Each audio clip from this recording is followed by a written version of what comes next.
কি গাবো আমি, কি শোনাবো আজি আনন্দ ধামে।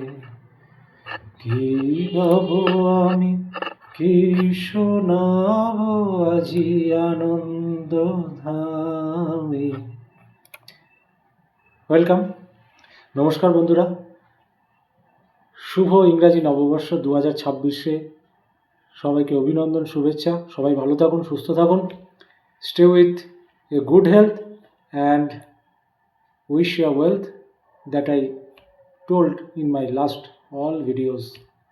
Actually, SWC is doing work with the finance, so we want to create a wealth on behalf of all of us. But एक बात है, इन्वेस्टमेंट करेगा कहाँ से? इन्फ्लेशन है चार दिन में, इकोनॉमी डाउन है, बिजनेस भी नहीं हो रहा है, कहाँ से रुपया आएगा?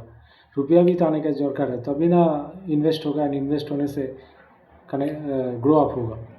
तो टेंशन है बिकॉज डॉलर का इंडियन मनी का रिलेशन में रुपया गिर रहा है, डॉलर बढ़ रहा है। So dear friends, last weeks from the 28th December to up to 2nd January, there was a high peak touched Nifty Bank, and Nifty also in 50 is also touched the high level. Sensex is growing. More or less institutional, more or less retail investor বারা যারা তারা একটু invest করেছে এবং তারা কিছু positive attitude দেখিয়েছে, যার জন্য মার্কেটটাও হাই হয়েছে। তার চেয়েও বড় ব্যাপার, কিছু পলিসি, গভর্নমেন্টের পলিসি ডিসিশন এসছে, যে জন্য কিছু কাউন্টারে বেশ ভালো মুভমেন্ট দেখা গেছে। তো মোটামুটি সেন্সেক্স আমাদের ছিল লাস্ট ফ্রাইডে ক্লোজিংয়ে 85,762 point, 573 point plus, and Nifty 50 26,328, 182 point plus. Nifty bank touched high 60,000 for the first time, 60,150 and 439 point plus, and Nifty mid cap 61,365, 615 point plus. Nifty mid cap 50, 17,505, 163 point plus. Nifty mid cap, that means there are some companies जहाँ पे वो लोग का capital का हिसाब से हम लोग थोड़ा सेग्रीगेट करते हैं, जहाँ पे large cap, mid cap, small cap होता है। कैपिटल का हिसाब से, कंपनी का जो कैपिटल है उसका हिसाब से। तो and the news is foreign institutional investor bought 289 crore and DII, domestic institutional investor, bought 677 crore in the last Friday. Both are buying. More or less last week जो रिकॉर्ड है वहाँ पे एक चीज़ देख रहा है, जे the report which I noted, FII more or less 13 एक मिनट, more or less 13,180 crore sell किया है, and domestic institutional investor 17,700 crore का बाई किया है। तो ये जो सेल एवं buy, the sell and buy, the both position is doing the equilibrium, demand and supply, because they are selling and side by side someone buying, there is relation with the demand and supply. तो ये equilibrium मोटा मोटी maintain किया, that is also market को positive करने के लिए अच्छा किया। एंड जो रिपोर्ट है जहाँ पे हम लोग देख रहे हैं, जो metal sector and PSU bank, ये सेक्टर में थोड़ा हाई पोजीशन दिखा दिया, मैंने ये लोग का मूवमेंट हुआ है प्राइस का। तो এই প্রাইসগুলো মুভমেন্ট হওয়াতে এই সব মেটাল সেক্টর বা PSU ব্যাংকে ভালো পজিশন দিয়েছে, নিফটি ব্যাংকও ভালো পজিশন দিয়েছে। আর যেটা মারুতি সুজুকি এবং TVS দুজনই তাদের ভলিউম, সেল ভলিউমকে বাড়িয়েছে, যার জন্য অটো সেক্টরটাও বেটার গেছে। আর এটা যেটা হয়েছে পলিসি ডিসিশন, যেখানে FMCG, ফাস্ট মুভিং কনজিউমেবল গুডসের যে সেক্টর, সেখানে ITC অর্থাৎ টোবাকোর ওপর একটা এক্সাইজ ডিউটি লাগিয়ে দেওয়াতে ITC শেয়ারটা ফল করে গেছে। তো এবার 3.7% একটা ট্যাক্স লাগিয়েছে এখানে, এটা টোবাকো সেক্টরে যেটা হয়েছে ডাউন হয়েছে। আর যেটা দেখা গেছে সেটা হচ্ছে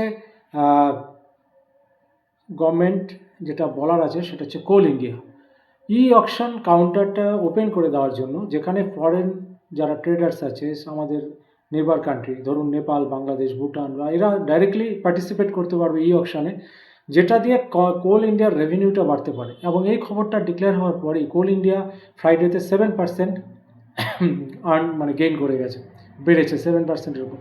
এবার বন্ধুরা একটা জিনিস যেটা দেখার আছে সেটা হচ্ছে কোল ইন্ডিয়া 52x লো যে প্রাইসটা ছিল সেটা ছিল 2025-এর ফেব্রুয়ারি, আর 52x হাই যেটা লাস্ট ফ্রাইডে নোটে হয়েছে সেটা হচ্ছে 2026-এর জানুয়ারি।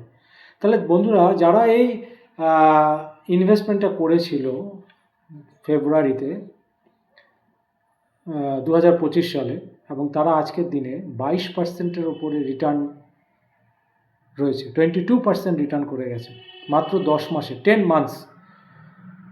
এবং আগামী দিনেও কোল ইন্ডিয়া বাড়বে কি বাড়বে না সেটা ডিপেন্ড করবে মার্কেটের অনেক কিছু স্কিনারিওর ওপর, কিন্তু একটা গুড রেজাল্ট আশা করা যায়।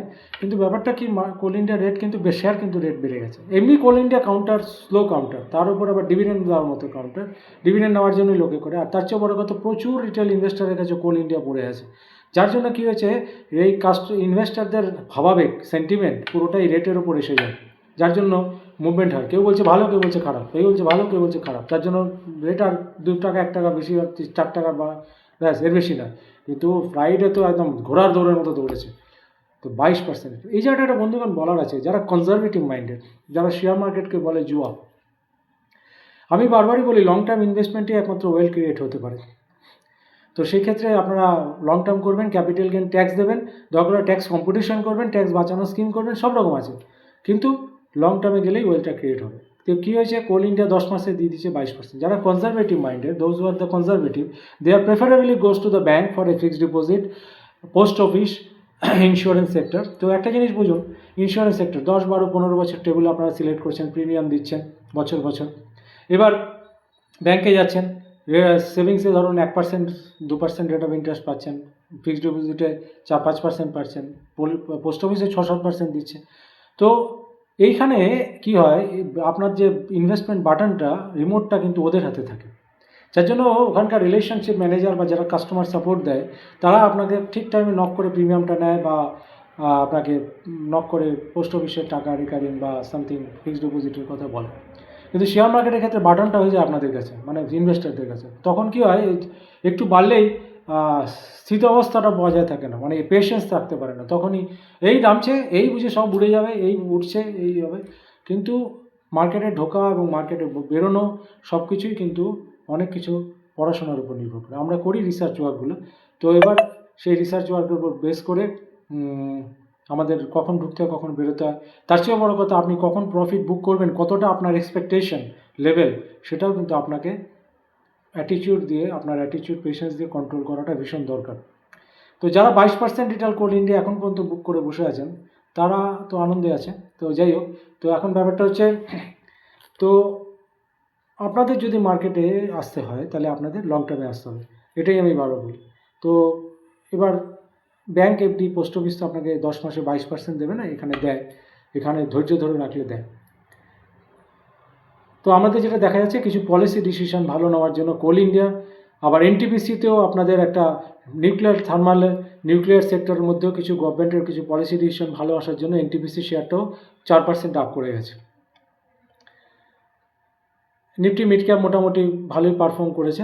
ফিউচার অপশনের ক্ষেত্রেও যেটা দেখা যাচ্ছে, 26,000 পয়েন্টে একটা সাপোর্ট লেভেল দেখা যাচ্ছে, 26,500 লেভেলে একটা রেজিস্ট্যান্স লেভেল দেখা যাচ্ছে, পুট রাইটিংয়ের একটা ইয়ে দেখা যাচ্ছে। তো কিন্তু ব্যাপারটা কি, ফিউচার অপশন নিয়ে আমি খুব একটা বলি না মিটিংয়ে, কারণ ফিউচার অপশনটা একটা আলাদা কনসেপ্ট। আমরা ওয়েলথ ক্রিয়েশনটা ক্যাশ মার্কেটকেই আমরা প্রেফার করি, তো এখন পর্যন্ত। তো সেই জন্য লং টার্মে চলছে। আর ইন্টারন্যাশনাল মার্কেটের ক্ষেত্রে ওয়াল স্ট্রিটে যেটা দেখা যাচ্ছে, সেটা ন্যাসড্যাক কিছুটা স্লিপ করেছে তাদের, কিন্তু বাকিগুলো মোটামুটি একটা মিক্সড দেখা গেছে, মিশ্র প্রতিক্রিয়া। আর যেটা বলার আছে, এশিয়ান মার্কেটও হংকং এবং কোরিয়া মার্কেট পজিটিভে দেখা গেছে, জাপান ডাউনের দিকে, বাকিগুলো মোটামুটি, ব্রাজিল কম ছিল, সাউথ আফ্রিকা প্লাস পয়েন্টে ছিল, ফ্রান্স, জার্মান এগুলো ভালো পজিশনে ছিল। তো একটা মিশ্র যেগুলো থাকে, মিশ্র প্রতিক্রিয়া মার্কেটে সেগুলো ছিল। আর যেটা বলার আছে গোল্ড অ্যান্ড সিলভার, ঘোড়ার দৌড়ের মতো দৌড়চ্ছে গোল্ড আর সিলভার। সিলভার বেড়ে যাওয়ার জন্য হিন্দুস্তান জিঙ্ক শেয়ারটা বেড়ে গেল, কপারের প্রাইস বেশি বলে হিন্দুস্তান কপার বেড়ে গেল। তো সবই আছে, গোল্ড কোথায় গিয়ে থামবে জানি না, গোল্ড চলছে, যদিও আবার কিছু গভর্নমেন্ট পলিসি ডিসিশন নেয় তখন আলাদা ব্যাপার। তাহলে ইকোনমিক নিউজের ক্ষেত্রে যেটা দেখা যাচ্ছে সেটা, তাহলে অটো সেক্টরটা 3.95 লাখ মারুতি রিপোর্ট করেছে তাদের সেল ভলিউম, টিভিএস মোটরও 50% অ্যাবাভ ভলিউম দেখিয়েছে। ডলারের পরিমাণটা 90-তে চলে এসছে। আবার ডলারে বলতে গিয়ে আমার লাস্ট ভিডিওতে বলেছি যে কীভাবে ইনভেস্টররা ডবল ইনকাম বেনিফিট করছে, ডবল ইনকাম।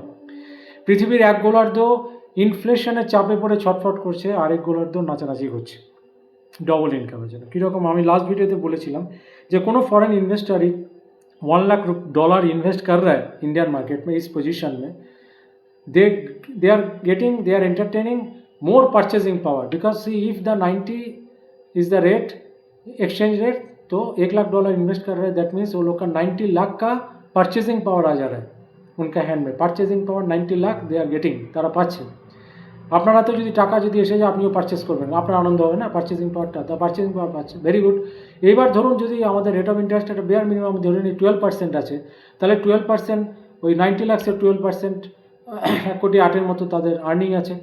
আচ্ছা, এবার ধরুন এবার কি হয়, ধরুন যদি টাকার মূল্যটা আবার বেড়ে যায়, ধরুন 90 থেকে হয়ে গেল 85 কি 80, তখন কিন্তু ওরা যখন কনভার্ট করে বাড়িতে নিয়ে যাবে টাকাটা ডলারে, তখন কিন্তু ডলারটা আরও বেড়ে যাবে, অর্থাৎ $1,00,000 $1,05,000 চলে যেতে পারে, $1,10,000 চলে যেতে পারে। তাহলে ডবল ইনকাম বেনিফিট এখানে তাদের হচ্ছে।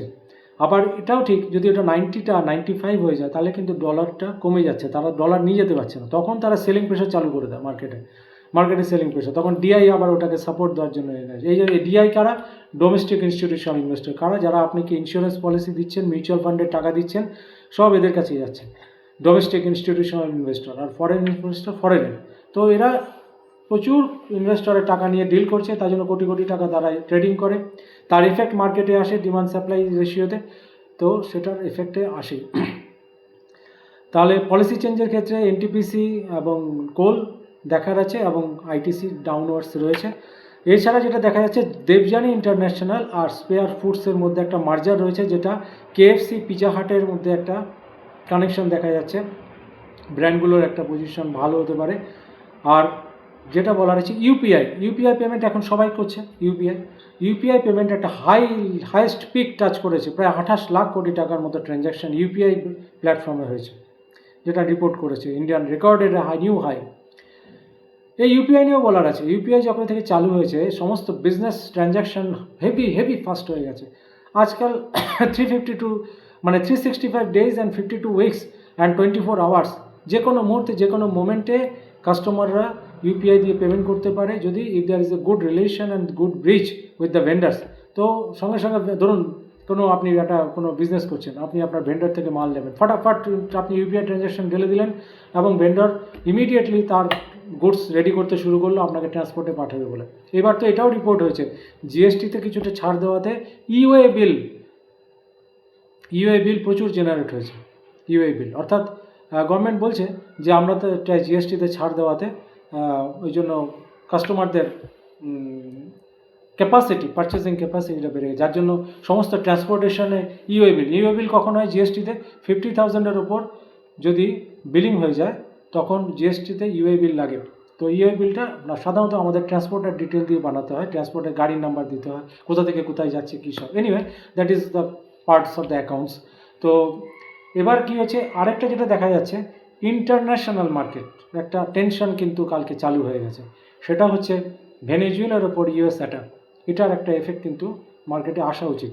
এনিওয়ে যেটা হচ্ছে দেখা যাচ্ছে আরেকটা যেটা বলা, যে আমরা তো নিউ ইয়ারের উইশ করছি, আমরা কিন্তু এই উইশটাও করছি নিউ ইয়ারে, আমি তো করছি, যেটা হচ্ছে peace, we want peace, because see you know that there were the war in between the Russia, Ukraine and Israel Palestine, এবং সব জায়গাতেই কিন্তু একটা প্রবণতা দেখা যাচ্ছে যে একটা নিউক্লিয়ার পাওয়ার নিয়ে একটা লড়াই।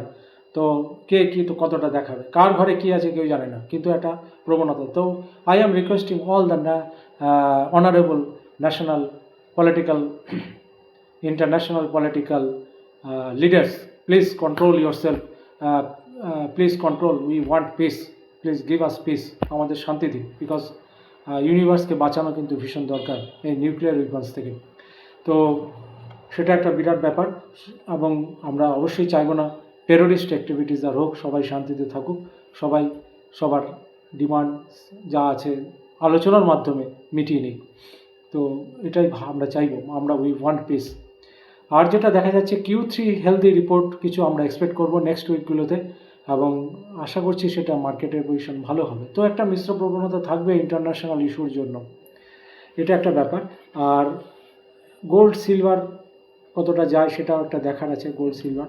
আর যেটা হচ্ছে ডলার যদি কন্ট্রোল না হয় তাহলে কিন্তু আমাদের ইনফ্লেশনটার উপর একটা এফেক্ট আসবে। কারণ ধরুন সাপোজ আমরা ক্রুড অয়েল আমরা ইম্পোর্ট করছি, এই ইম্পোর্টের জন্য এই ক্রুড অয়েল দিয়ে ট্রান্সপোর্টেশনে লাগছে, এখান থেকে মাল বাজারে আসছে, সেখান থেকে আপনার ঘরে ঢুকছে, তাহলে আপনি যে টাকাটা 10 টাকা দিয়ে কিনতেন ওটা 20 টাকা 30 টাকায় চলে যাচ্ছে, ইনফ্লেশন এসে যাচ্ছে।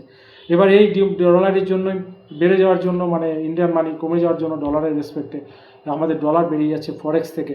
তো সেখানে রিজার্ভ ব্যাংকেরও একটা নীতি নির্ধারণের ওরা ফলো করছেন, ওরা কখন নিশ্চয়ই স্টেপ নেবেন।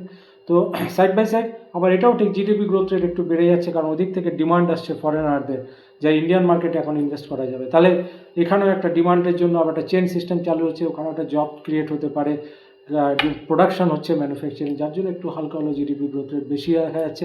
তো সব মিলিয়ে একটা ম্যাক্রো ইকোনমিক্স একটা মিক্সচার দেখা যাচ্ছে। So dear friends, if you are interested to invest in the Indian share market for the long term, please contact. We are doing work, research work, and accordingly we are wishing wealth for all of us, for all of the investors, everything. And we are coming regularly with a new topics, and we are discussing. So stay with us. Thank you very much. Wish you wealth and further wish you a happy new year 2026. Thank you very much.